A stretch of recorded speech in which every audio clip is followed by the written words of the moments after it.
weekend as always.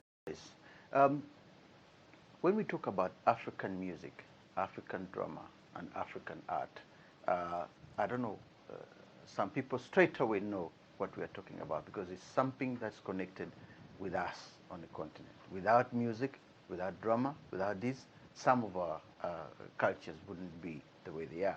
Um, in today's program, I've got with me uh, Alex Omas-Pius. Welcome to the program. Thank you very much. Yeah, and he's a man who has, I'll let him explain because he's encyclopedic as far as art is concerned. And with the group he founded almost 23 years ago, and things that he has done as far as the musical industry, the African art here in London is concerned. All I want to tell you is that listen and learn. Listen, learn, and of course view. Tell us about yourself first, and before we go ahead with. Well, like you rightly said, my name is Alex Omas-Pius. I'm the founder and artistic director of Iroko Theatre Company. Okay. Iroko was founded in 1996, and it's a registered charity with the aim of using traditional African storytelling, music, dance to enhance education, health, and well-being. And this is what we do all around schools, all over the country.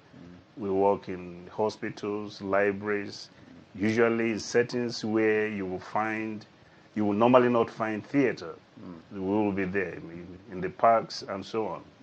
So, Have you gone to Africa? Have you taken this group to Africa? that has always been my ultimate aim. It's not because I have not tried. Yeah. Most of the times it has not been possible, even though we have, put proposals, especially when it comes to youth development. We wanting to use African arts to enhance, young people's skills. But unfortunately, we've not been successful in securing funding, nor in getting partner from Africa who buys into our vision. Yeah. So it's been difficult. I would love to. Yeah, If you know how to get us there, Because please. I would think, as I said, Africans would think twice. They said, look, when I look at the back at the continent, I'm looking at the music, I'm looking at the drums, I'm looking at lots and lots of things, the food and so on and so forth. But everything comes out within the cultural setting. And I think, wow, somebody should really say, look, we need to encourage this because I've seen part of your performance and I've also seen part of what you do. And I'm thinking, good, this thing should be embraced even back home so that it's massive, because there was a German who did some work and then he's collected most of African music. And he says in years to come, the heritage of most of Africans would probably have dried out because it's coming to it's becoming westernized. He's absolutely right because it is true that things evolve. In any culture that does not adapt, any culture that does not evolve, that culture is going to die. Yeah. But at the same time, I have one other thing that I add to that. Yeah. If you over evolve, Yeah. the culture might itself disappear. Really? But there's this question of elimination. Yeah. Isn't yes, it is nice to evolve, but at the same time we have to have know what the root is. Okay. If we have the root can inform our moving on. So whether if you saw the modern music, the way they are using traditional rhythm, to create modern music, all that is good. But it's what they have to realize that they have been able to be doing this because there is a core. There is that root that has given them the strength and power to be doing that. For us in the diaspora, especially for us as a theater company, the music we are using it as a vehicle for education. As a vehicle for education, a vehicle of bringing people together, but also especially in hospital settings or in working with some certain category of society. At times, it might be for for therapeutic purposes. Trying to enhance well-being and so on. That's something I wanted to learn about. When I saw that the NHS is using part of what you're doing, and I'm thinking, what kind of therapeutic is it? Because they are used to, they are shifting away from using Mossad, and there's another, Behold, all these old musicians, all this old classic music, because that has been something that you find in hotels and you find it in hospitals as well. And now they're moving into African music. Well, it goes back to what you've said earlier on. I mean, how much we as Africans are we identifying with our culture? Okay. You say, you take traditional African drumming. Yeah. What is it that the average European? What is it that NHS Trust? What is it that they have seen in African drumming that they will book us into? Certain sections, like we're working with people with dementia. Okay. Over the past 3 years, we'll be doing a lot of work. We're working with the North London NHS Foundation. Yeah. We're doing a lot of work with people, with arthritis. Okay. You wouldn't believe that simple drumming. Yeah, it can help the hands, it can help. Yeah. It can help. It's all those little things. Okay. That you come to our drumming session. People with dementia and their carers. For that period, for that moment they are with us. There is something, some sort of, quite often they are doing something which is different from their normal. Yeah, for the normal one. And for that moment, it is really health fulfilling for them. Yeah. And the feedback we get from sessions like that are mind-blowing. You cannot believe it. Yeah. I mean, last Christmas, I remember that there was a man who had been coming to the workshop, and we never knew that he was a musician, but of course, when he was young. When he was young, of course, he's in this situation now, whereby he does not even remember what he used to play. But when he started coming to our session, the family found out that there was a change in his life. His life, and what did they do? As a Christmas present, they bought him an African drum. It's those type of impact. Yeah. And then, do you ever play the talking drums so loudly in hospital that they have to tell you to get out or something? Well, I don't play the talking drum. The talking drum, is the one you put by, the armpit. We are doing a project on the talking drum now. But I play drums like the djembe, and the other panlogo, other African drums. But no, I'm not the talking drum. Not the talking drum. You need experts. Yeah, you need. But the thing is I was on the Africa Fashion Weeks a week ago, and I've seen that, and I've seen the way it's played, and the vibrant of it was really lovely. Not just the talking drum, but all the drums. Yes. The way they are played. And it's interesting, as you're saying, that with the NHS, and everybody gets thinking, okay, maybe the African setting in hospitals in Africa, or even in schools in Africa, maybe this thing needs to move there as well. This is what, if it's coming here and it's there, then we should also start looking at, because what they have here, why are they having it here? I think I'm that sort of person who questions this. Well, that is a very, very good question, because the same question I asked some of our people is, have you ever thought, why is it that they will book an African group to do traditional stuff in schools, for example? What is it that they are seeing in our art form that makes them feel confident to say, okay, come to a school? It's because there are a lot of other elements that the children and young people, they take out of it. Because drumming is, for us, the Africans, we don't see drumming beyond the average enjoyment of entertainment. But there is more to drumming. When you have a group of children, they are learning simple coordination, from drumming. Others may have some trauma in their family, we don't know. Within the moment they are there doing drumming, it's uplifting. It's fun, Forget all the troubles. it gives them confidence, especially those of African origin. For example, because I know what usually in school settings, once they see us coming with African drums, I mean, I'm talking about those of African origin, they see us coming with African drums, very excited. And once they see us with African, not excited, they don't want to see you. They want to hide under the carpet and You're joking. disappear. You're joking. Yes, yes. But wait. Just after the performance, it's like they become like flower, that is just blooming. Okay. After the performance, you have given them confidence. You have given them a sort of self-esteem. Some of them can now come to you to say, "Oh, hello, my father is from Uganda." You wouldn't say that at the beginning. Oh, hello, my mom is from Nigeria. But they would not identify with you at the beginning. This is where, the music, it brings people together. And for the children in this country, it's not just teaching them music. There is more that they are gaining through the simple drumming. But I think, okay, well, go ahead. No, I was going to say, because when, because of, in African drumming, you have different polyrhythms. And the fact that you are playing one rhythm, this one is playing another rhythm, playing something different, it's about listening skills. Even if it's three of us, we have to develop our listening skills to be able to be drumming. So that you be, you mix up so that the sound comes out in such a pattern. For us to be on time, so we have to they develop respect.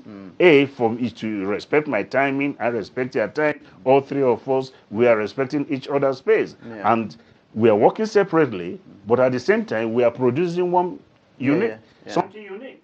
So it's team working. Yeah, exactly.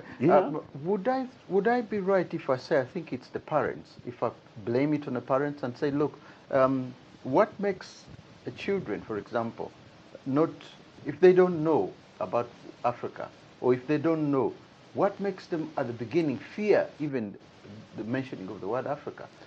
If the parents haven't taught them, I think this is what we need to learn to tell our children, because there's nothing wrong with being an African to a certain extent. Because last time I had a guest here who was saying that some parents even tell their kids that, if you're misbehaving, I'll take you to Africa. Well, so Africa becomes like a threat. Yeah, exactly. That is wrong. That is completely wrong, because if you do not have the self-esteem, if you do not have the confidence to actually instill in your own child that Africa is his or her heritage, then you have got a problem. You've got a problem. We see quite often we get phone calls, right? People want to celebrate their birthdays or the birthday of their children. And one thing that actually gets me is when they say, I wish my parents had introduced me to African culture. And they say this often. These are, second generation, third generation, Africans in this country. In this country. They tell you that type of story. We have to, enable these young people. It is the right of the parents. It is their job, responsibility, to actually instill the Africanness into their children. Because if you don't know where you are coming from, where are you going? Where are you going to? Where are you going to? Because at the end of the day, if you cannot change your surname, because I see people change, all sorts of names and so on. You can change your first. It's very rare I see somebody who is changing the really surname. And that surname links you to a place. To a place, It links you to a place. And there is nothing wrong for you to identify with that place, because that place, I believe you, that is the foundation of who you are. Exactly. And you have got to identify with it for you to know where you are going to. But the thing is if they start loving it, I've seen English kids loving the drums. And I've seen photographs of most of where your performances have been. And I've seen, they're loving it. They actually were playing a massive role. We went to Liverpool, the Slavery Museum. Most of the people who went there were not even Africans. They were not even, you know, most of them were Europeans. Yes. You know, yes. They want to know something about the past. Knowledge is power. Yes. It becomes something different. What can we do? Because this is something that keeps biting. You know, once the National Lottery funder, you know, a funder asked me once after we sent our pictures to them of a project, and they said, "We thought you're an African company." And I said, of course, well, we're for Africa, but they said, but the pictures, we see people from all over the world. I said, well, Iroko, yes, is an African company, but we are working in a community. We do not discriminate. In fact, most often, Africans don't even come to Iroko. So like you are rightly saying, music, it brings people together. It brings people together. You know, music has no barrier. And this is what we try to do. When we run workshops, whether it is in school, you know, white, black, Asian, everybody, they enjoy the music. Because, and I keep saying, it is not just of the music they get out of it. Yes, there is that you know, African drum and so on. Yes. But at the core of it, something else is happening in their lives. When you mentioned the togetherness and the team playing and so on, when I was at the Igbo Festival, which took place in Edmonton, that was massive. There were the turn-up was wonderful. The people who came, the music, my goodness, each village had people drumming and people dancing, and I said, wow, this kind of unity. I posted, you know, the masquerade. I don't know. Did you see the masquerade? The drumming. The drumming guy. The masquerade, and I put it's on our website or Facebook. It has one of the biggest hits. You know, within seconds that was put. From, you know, all over the world, people were appreciating this because people love something different. You know, all these things that we pretend that, oh, you are this culture is that, this culture. At times, this is what makes the world that difference. That difference that here in the center of London, you are able to see a Nigerian Igbo masquerade. You know, for some people it's educational. Just people just looking at the mask. People were in so what is this? Is this somebody inside? Is the person breathing? How is he able to, you know, the raffia itself? All those things, you know, raises curiosity. It carries the weight of the tribe and the weight of the village, the weight. Because the first time I saw it, I said, wow, how did they do this? Yes, you know, they're bringing Africa, you know, in the center of London. It's my key thing has always been that if it's encouragement, if it's the way maybe we are selling ourselves, which is halfway through. We are not selling ourselves the way we should. Those who go through and reach the top are supposed to look down and say, I think I better pick this one up. But that is not happening. There has to be something, because you've been in the industry for the last 23 years now with the group, and you've walked into areas. So somewhere along the way, you've probably seen holes where the holes are that can be filled. And maybe that was what our viewers would want to know. Can those holes be filled in a way? The holes, they can be filled. Africans to love African art and music and so on? They can be filled. We have to start with ourselves. Okay. Nobody is going to dig the foundation for us. We have to dig the foundation. You know, you're talking about holes. First of all, it is for us to appreciate what we have. There's no one else who's going to, you know, no matter how they will appreciate it, it is for us to actually embrace it and say, yes, it's not just appreciation, and be proud of what we have. Exactly. You know, be proud of it. This thing that is making people, look at, you talked about talking drum. There are those in this country who will not touch talking drum. You know, there are those who will not touch drums like the Bata drum, because usually Bata drum, they associate it with some sort of, you know, god and goddesses and so on. Here, you see where the religion, this pseudo-Christianity is in a way destroying things. In a way. I'm sorry to say, but it is a fact. Because You say, oh, these are the things, you call it idol worshiping. Some element of drums. Why are you doing this? Satanic kind of... Some sort of satanic drumming. Drumming that you use it for music. So it's all those type of things that makes us to look down on our culture, on our heritage. And it's not helping. It's not helping.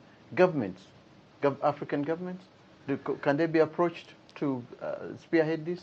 African government, they haven't given us, our brothers and sisters, food in Africa. They're going to come here and help us? Are you serious? they take the money in their own pockets. Exactly. There's nothing. Look, I said to you, you asked whether we have been to Africa. It's not one. Look, I've written about 4 proposals. Me, I'm Nigerian, to do something at the National Theatre in Lagos. The National Theatre in Lagos. I have countless proposals. Each time they will phone. You write the proposal, and that is the end. But you will hear later on something has been done. Over there. Something has been done over there. So it's this constant tapping of take your ideas and Now that brings which is a shame, because it is. We've been here for the past 23 years. It really annoys me that I have not been able to do something for an African country. I don't care whether it's Nigeria or just do something in an African country. I haven't had the privilege. It's a big shame. Now, storytelling is a very, very important thing as far as Africa is concerned. It's been carried on from generation to generation. Where stories are told of ancestors who were brave and those who fell by the wayside as we go along, and the achievements and the heroes, and we all had those stories. And you've mixed that up and you're doing the storytelling. But the biggest problem, somebody was telling me, is that someone out there from here is picking up those stories from where you're going. And somewhere tomorrow we are going to see those stories in books, and they profit from those stories, and we lose from those stories.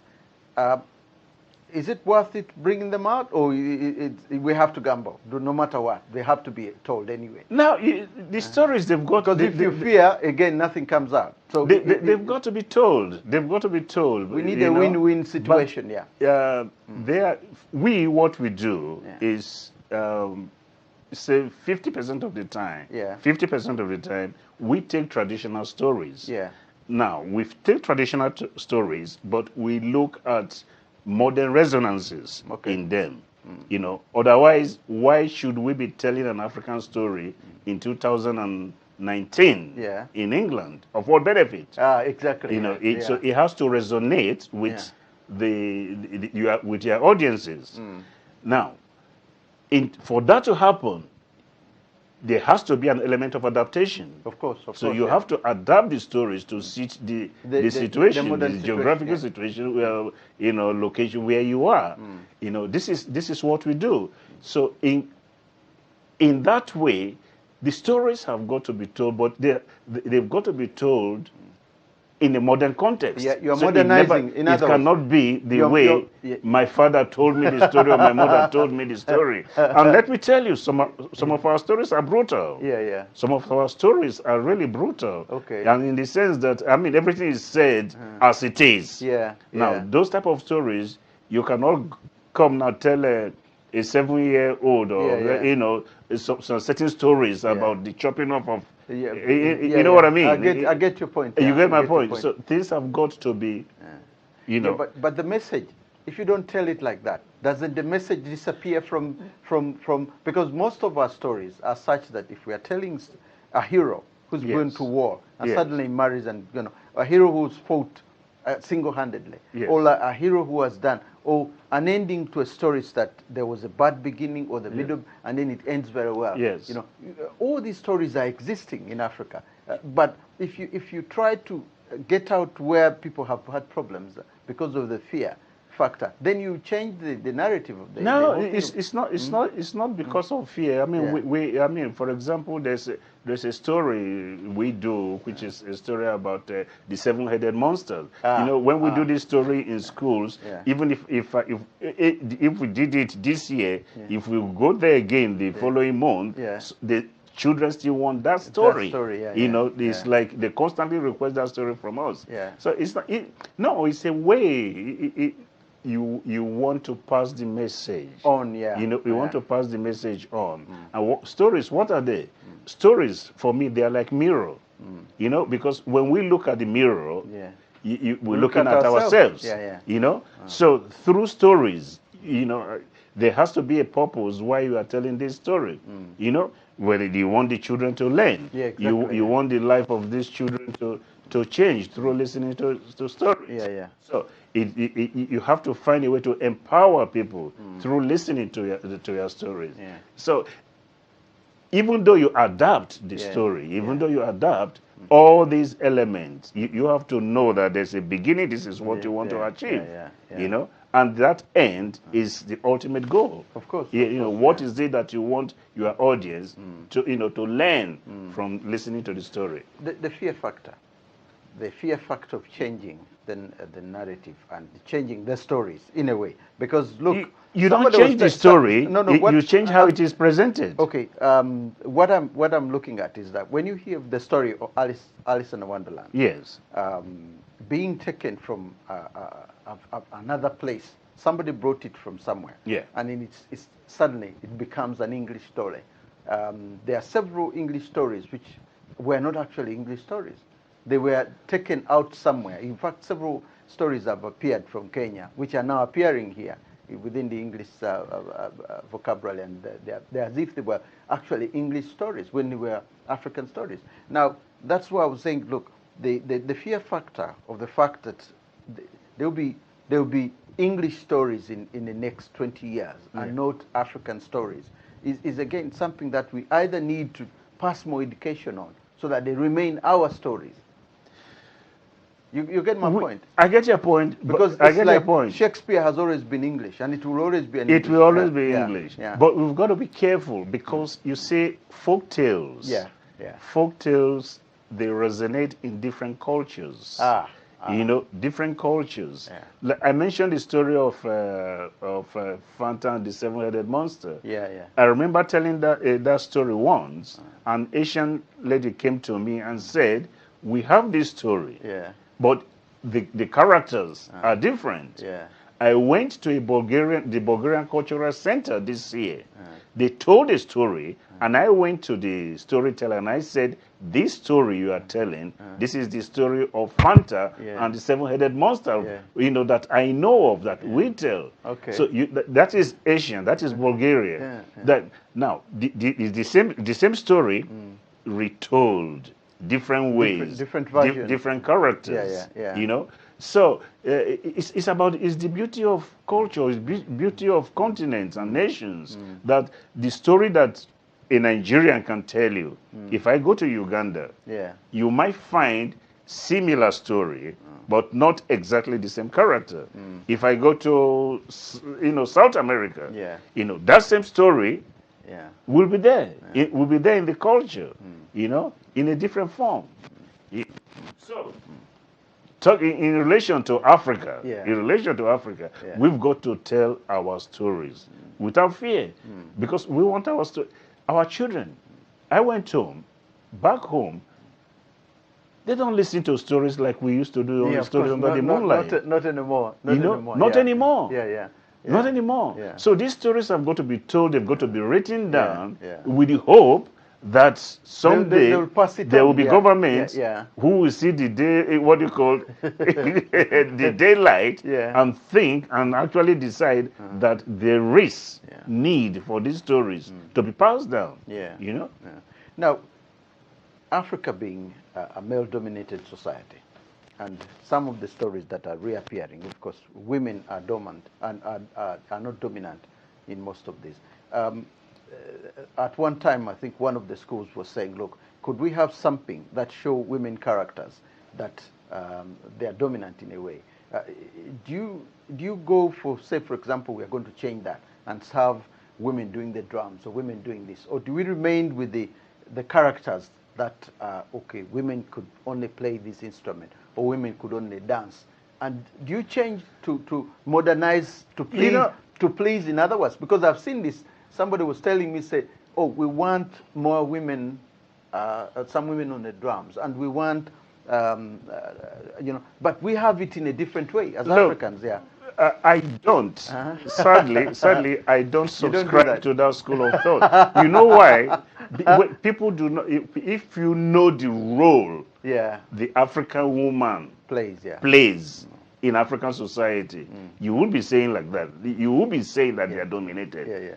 To be honest, because there are certain situations whereby the women, they are the one at the head. They decide. They decide. Even at times it could be kingship. But they are right. They are right at the background. At the background, and they're looking invisible. But they're there. They are there. They are there. There are quite a number of stories with you know, female. Even if you look at our myth and legend, the stories of Queen Amina and mention all they are there. It is for us to bring these characters out. They are there. The stories are there. In different parts of Africa. You can bring these tough, you know, real brave women out. You know, even in folk tales. Of course, they're existing. They're existing. In folk tales, you know, they are there.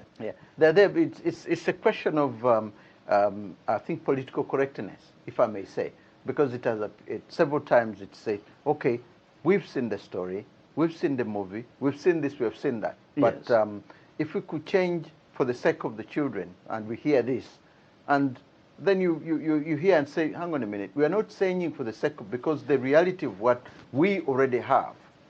It's male chauvinism. They are just, it's as simple as that. They are threatened. There are certain drums which are not even beaten, are not even drummed by women. Well, because either the weight or something, or, you know, and then there are certain, because women are involved in songs, they are involved in this, they are involved here and there. But when it comes to instruments, and when it comes to the cultural aspects of things being done, the political correctness here cannot change that. Well, things are massively changing. Things are massively changing. You know, let us talk briefly about the talking drum, for example. You see the talking drum. Traditionally, the talking drum is played by men. By men. But go to YouTube now. Go, you know, go to talking drum and see what young girls, you know, master talking drummers. You know, women are playing talking drums now. Before, it was as if they were banned. But it is not that they were banned. It's just that there was that sort of division of labor. You know? It's like I was in an event last week, and it was about the tapping of palm wine. You know, it was an Igbo conference organized event. So, and the question was, why is it that it's only men that tap the palm wine? The palm wine, now, do you know the whole, what is involved to tap the palm wine? You have to climb the tree, the palm tree, you know, to go and put that bamboo straw there, drill a hole. And it's not a woman. It's not a woman cannot do it. But the way the question was asked, the way it was framed, it was seen from the Western perspective as if men were not allowing women to climb the tree. But there would have been a whole social reason why they are not allowed to you know, at times it might be simple protection. Can you imagine a woman climbing the palm tree? And then, you know, it's not that they can do it now, but think about the society they were living in then, whereby the husband is walking in front, the mother is at the back, the woman is at the back, the man is holding the cutlass. Why? It is his duty to protect his family. It's not saying you are at the back because you cannot. No, well, you know, you need to look at the social situation. I understand. It's the as you're saying, it's the political correctness. Of trying to create a situation whereby we are equal in a way. Under the law, we are. Under the law, we are. Regardless of what they think, we say, look, under the law, if I want to do it, then I'll go ahead and do it. And the fear is the changing of that. This is the 21st century, and saying no, women have got to be at the front as well, or they have got to be besides you in terms of that. And then we are saying, okay, we are looking at our cultures, and women are also proud to belong to our cultures, and they are proud to be who they are and where they are. So we can't start saying, okay, we're going to dress up the same because we are equal. So they dress us as men and we dress as women. I mean, where's the word going? Well, you see, like, just to go back to your story, what we have, what we have done in a way to address this type of imbalance. Is, I remember, I'm just thinking, there was a story that was about a king. It's just a leader, as far as a leader of a village. When we adapted that story, that king became a queen. Oh, really? Yes. It was just a simple. Actually, again, it was in a girls' school, secondary school. So we just looked at it. I mean, he's just a king. He's only king as a word. What the main thing is that this is the leader of the village. A woman can be the leader of the village. Of course. So that king became a queen. You know, it's just type of simple adaptation, and again, of course, it gave them, you know, the girls, yes, I'm the queen, and raise the confidence, and because if you are saying king, and it's in a girls' school, you might not know, we might not know it, but somehow it could bring down, you know, the character of the girl. Why am I playing? You know, so to lift that up, you are the queen. You are the leader of the village. Now, there is something else as well, and over the years, there are African groups here in the UK and even in Africa itself, with the adaptation of modern music, with using guitars and trumpets and other instruments. Slowly, they're swallowing up where the drums have been, where the other African instruments have been, and we end up having an entire band with Western instruments and no African instruments. There is that sort of fear, and that's why when we say that we need to encourage more people, and the job, by the way, I have to keep thanking you for the role that you've played over and over again with Iroko, and it's how do we encourage others now to ensure that these, you know, the drums and the instruments and the cultural songs that we sing in our native languages continue, because it's very, you can now find certain native songs that are being sung in the English language, and okay, the storyline could come out, but then it's not the same when it's done in our native tongues. You say you are mentioning something that is very, very important, and it actually strikes chord with the project we are doing at the moment. Which one is that? Which is called Speaking Without Voice. Speaking Without Voice. Speaking Without Voice. One aspect was we wanted to train people on how to play the talking drum. And if you look at it, how did it all happen? I was in Dagenham, and I saw young people just doing this beatboxing with talking drum beatboxing. You know, they're playing drum with their mouth, And I asked them, do you play talking drum? No. They don't play talking. Have you ever played talking drum? No. Would you like to play? He said, well, you don't need to learn these days because you can get them on synthesizers and all this. And then it comes out. It comes out. You don't need to learn the talking drum. And that was how, what you have just said now, you know, that's how it dawned on me. And I said, this is serious danger. Exactly. Because it means if something is not done, the art of playing the talking drum is going. It's endangered. Yeah, of course. It's endangered. It's gone. So that was the beginning of the design of that project, Speaking Without Voices. Speaking Without Voices.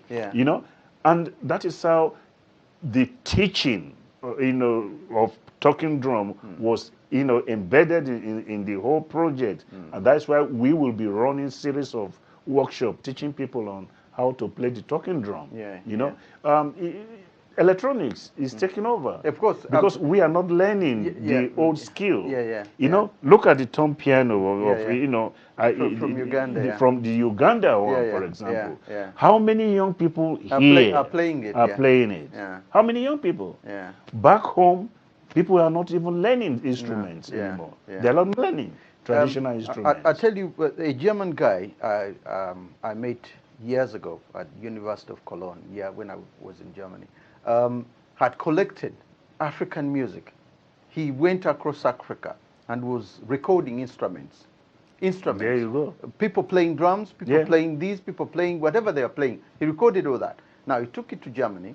He sort of got somebody, I think, in one of these big organizations or one of these big instrumentals where they make the pianos, where they make all these instruments, to record these particular sounds.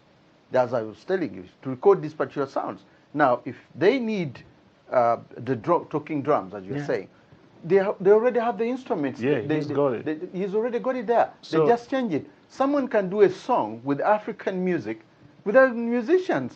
This is without musicians. Yes. You need them for what? This is where we are. The instruments are already there. So, as you're saying, it's extremely important that we don't lose that. And it's people like you now who have got to work hard to make sure that we don't lose that. It's extremely important. It is sad what is happening. I mean, it's good to innovate. You know, but it is still good to have the traditional skill. We cannot all be piano player or using. It's good to have the real instrument, those who actually know, those who can explain what the instrument is. Because it's not just playing the instrument, you have to know the heritage of that instrument.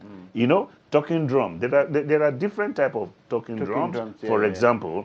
You know, there are different types. The talking drums that are used for different purposes. For example, you know, you have got to know that. You've got to know that.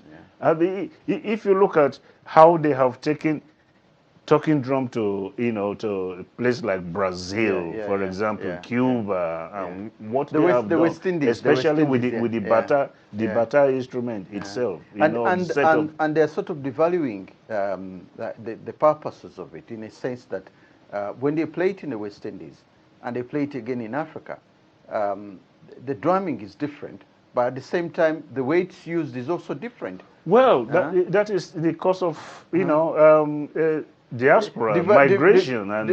But the fact is devaluing the music in it. No, I wouldn't say that. I wouldn't say that. I wouldn't, because they have tried to keep the heritage. If you look at if you go to Cuba, for example, if you listen to Cuba Yoruba music, you know, you will actually want to listen to them more. It's like they are speaking Yoruba the way it ought to have been spoken. There's something heritage about the way they speak it. You know, something nostalgic about the way they sing the Yoruba song, and they are playing all the instruments, and you wonder, wow, how has it survived through all these years of slavery? All these years of slavery, and this instrument, these rhythms, the songs, they have survived. It's amazing. It's amazing. Brazil, Cuba, Haiti, all of them. You know, the samba drums and there's this dancing which is extremely similar to the ones that Nigerians do. You can find that in Brazil. A lot of it, when they do the carnivals, there is some kind of dancing which is actually, you may think it is either Igbos or one of those Nigerian tribes actually dancing. You know, take for example Jamaica. If you take Jamaica for example, you know, people don't realize the presence of Igbos, that Nigerian Igbos in Jamaica. You know, people don't realize, and this is. We are one. You know, all these differences. Whether you go to Brazil, you see the blacks. You go to Haiti, you see the blacks. There is and heritage. Yeah. Whether from Nigeria or from, we go down to Angola and Ghana, all those people who Yeah, all those people do that. Now, how about the art, for example? We haven't touched the art. We haven't touched the art, for example. We have because there is a lot to be said about the art. Yeah, and there is a lot as far as the art is concerned. There's a lot to be said about the art, as I keep saying, in a sense that art is one of those things that one comes and admires. I said, look, that painting, that batik. I mean, look at what I'm putting on today. Somebody looks at that and he has to gaze and think, what does that mean? Why did he paint it like way? When I look at the Egyptian, the ancient Egyptians and the art format, that they show you the paintings they found in Tutankhamun's grave, and all these 5,000 years old kind of, and you're saying they're so admirable, in a sense that they tell the story of what has been happening in Africa. It comes back to you again. You are the people who are supposed to keep this art alive and keep it in a sense that, regardless, even if it's not the paintings as it is, but in a format in which you say, look, I think this thing can be passed on, where we never had any writings, where we never had anything, but the artists have always maintained that. Preserved them. Yeah. But now we find that some of our artists in their paintings, they go to Africa now and they get such stuff and they come here and get millions out of it, yet they are artists struggling in Africa trying to come up. The message is the same anyway. I'm saying, look, when I say you, I don't really mean you as such, but I mean you in the industry. How are you going to keep this on in a sense that the next generations find it interesting as well to continue with it? Because if we don't pass it on, they won't pass it on as well. First of all, I think when I'm going, I will take this one, take it along with me. It's very nice batik. Yeah. You can see it's all with African art. African art is storytelling.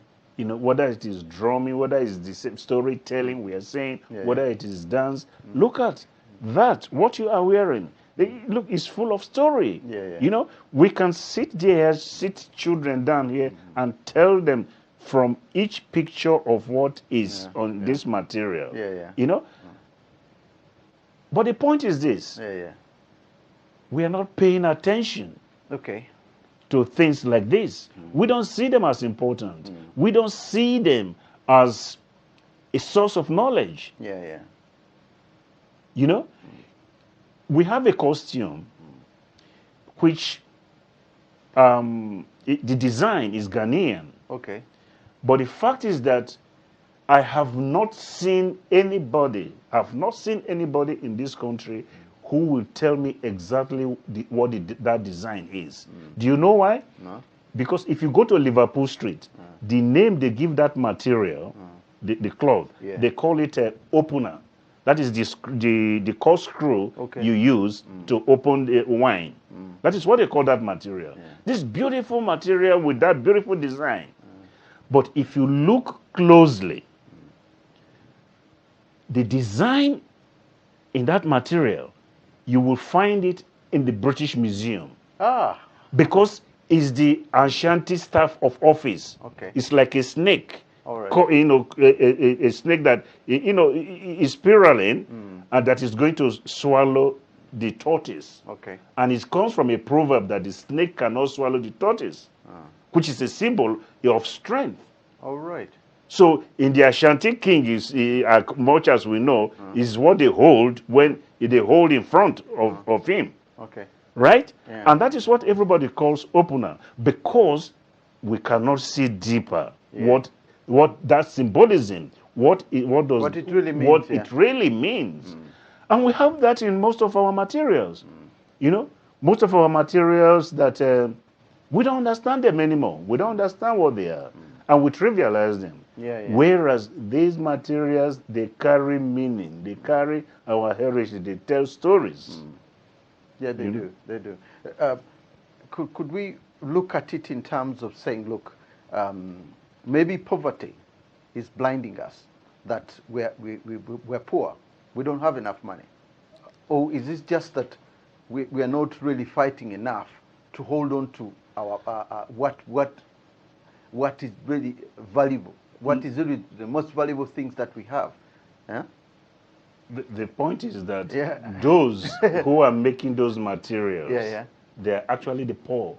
They are the poor in the village, especially women. Because if you look at this traditional weaving, most of them are done by women. Yeah, of course. Most of them are done by women. Yeah. They are poor, and they are the ones that are keeping the heritage through these art forms, through this ancient drawing, ancient weaving that they do on these materials and so on. The fact is that it is we that we the so-called modern ones, that needs to wise up a bit and actually respect these people's art, what they are doing, what they are giving us. Because whether it's in their painting, at times even mural on walls, the women, they are all painting walls, like what you saw in Liverpool, for example, the uli symbols. Most uli painters are women, for example.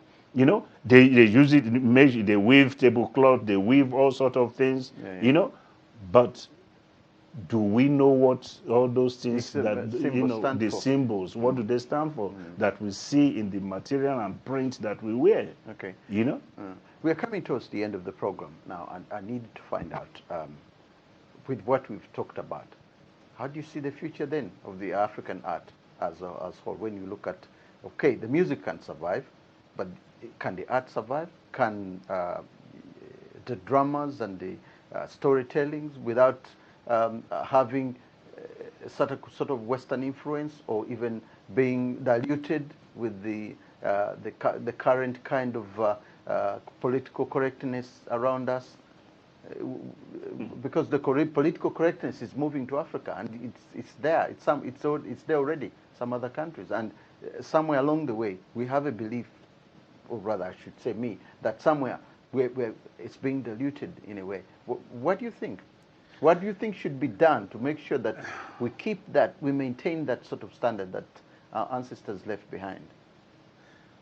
The art will survive, but it is left for us to make it to survive. Okay.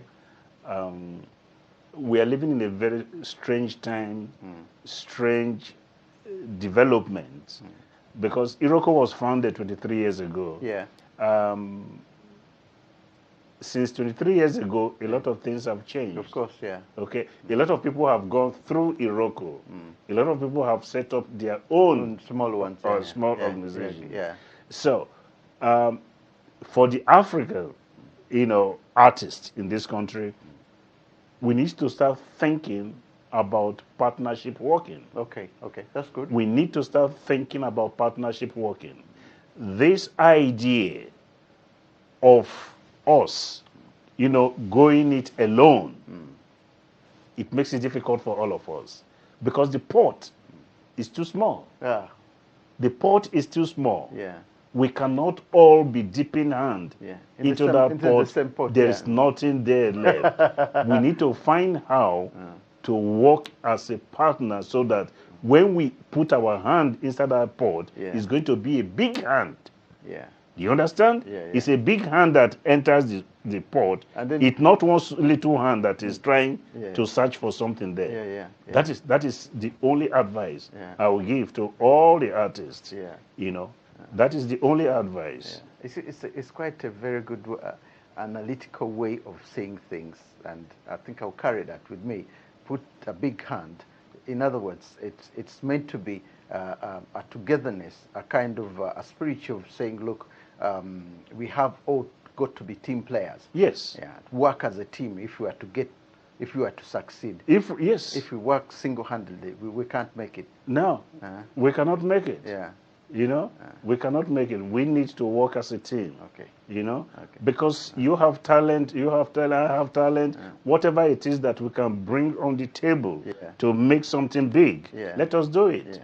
Let us do it. Okay. I just hope the message goes across, because we're so good at saying certain things, and but the practical side of it is usually what gets gets us in the end. When you become practical, somebody sees something from a different a different mirror, and you're looking at it from another mirror, and he sees it. So it becomes very difficult for you to sit together, because you are all viewing this from different angles. Absolutely. So the togetherness disappears, It does. And if you look at what is helping this country a lot, there's a lot of networking. There's a lot of training of the individual. People invest in the in personnel. We don't invest in personnel. We don't see things like self-development. That, okay, I am here now as Alex. What can I do to train myself to be better? Okay. Or if I have staff, people who are working with Iroko, how do I train them? In which way do I train them to make? Because if it is better for them, it's going to be for the entire group. It's better for the entire group. We need to think about those major things. About developing our staff and working as a team. Okay, I'll carry that on, and I think most of our viewers would. I want to thank you very, very much for coming. No, thank you for having me. And telling us all about it. And I do hope that the message has gone across to our viewers that, we have to keep that ball rolling. And if we are to work as a team, it's as a team player that we can succeed. Because in Africa, even there's a saying about it, actually, saying that when the hunters used to go and hunt, they would work as a team and get the meat. If he goes alone, he doesn't get the meat. At all. At all. Thank you very, very much. No, thank you. I want to say thank you very much for viewing us, and I do hope that we'll be together again next week for another edition of Africa Speaks. May God bless you.